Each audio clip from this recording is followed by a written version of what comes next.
You helped my case.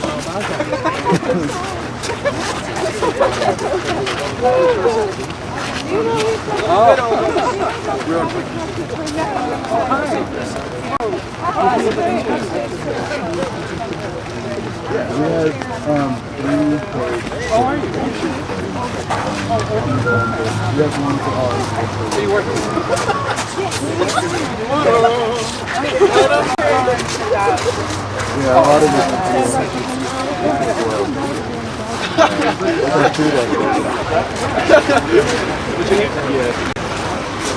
I'm sure they have, yeah, probably. Cool. Yeah,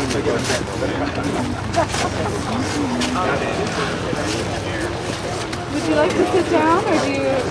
Yeah, I love my Yeah. We're gonna have a field. They'll have fun. When they see what I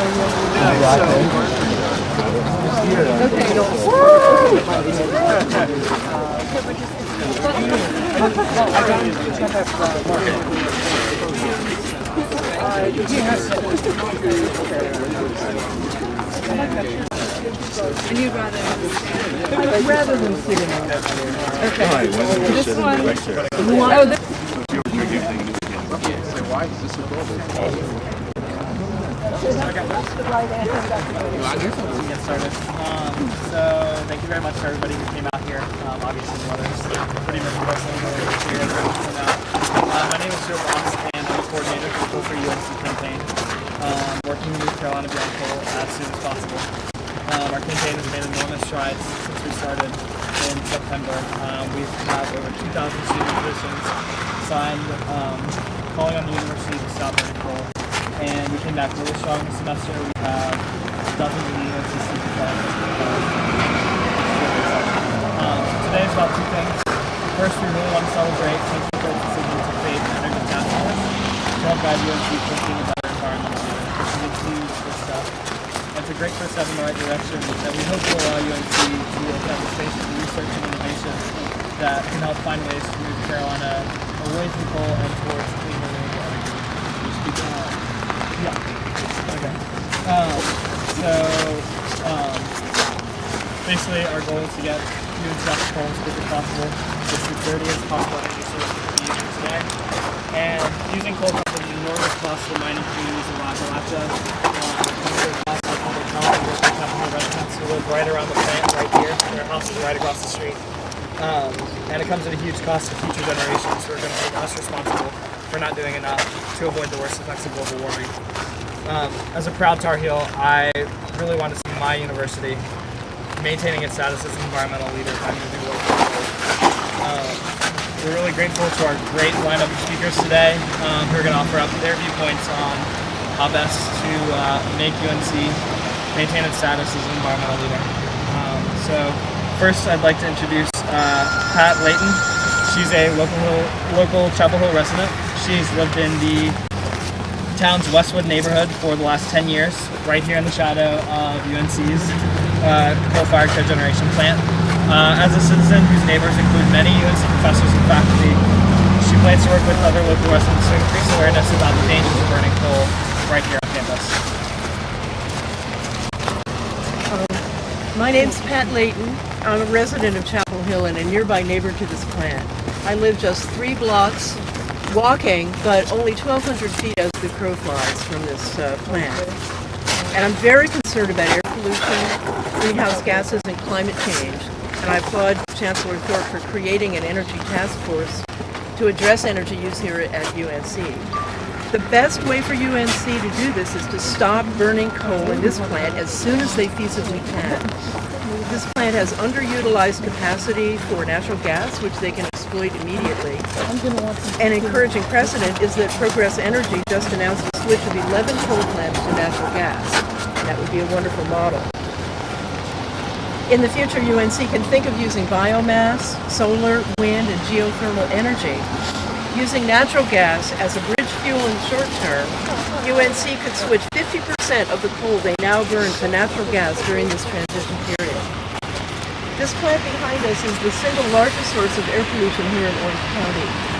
Because it burns coal, It necessarily emits toxic chemicals, including mercury, arsenic, and lead, into the air that we're breathing at this moment. This is jeopardizing the health of me, my neighbors, and the whole campus, which is east of here, so prevailing winds go from west to east, and it's a major public health issue in the town and county. Coal mining also has an enormous impact on the communities and rivers of Appalachia. UNC burns 100,000 tons of coal a year. Coal that comes directly from western areas of Virginia or West Virginia that have seen devastating strip mining practices. This is an ethical contradiction for a university that leads the nation in research and education, an issue that the Energy Task Force needs to address, and I'm sure they will. As I'm sure Dr. Hansen and Dr. Rial will highlight for us, we cannot afford to continue to burn coal if we're to have a chance at addressing global warming. We must ask ourselves what we will tell future generations when they ask us why we did not heed the advice of climate scientists and stop burning coal. Don't you agree that these rails here would make wonderful biking and pedestrian trails? There is a university up the road, Duke University, that reduced their coal use last year by 70%. 70% in 1 year.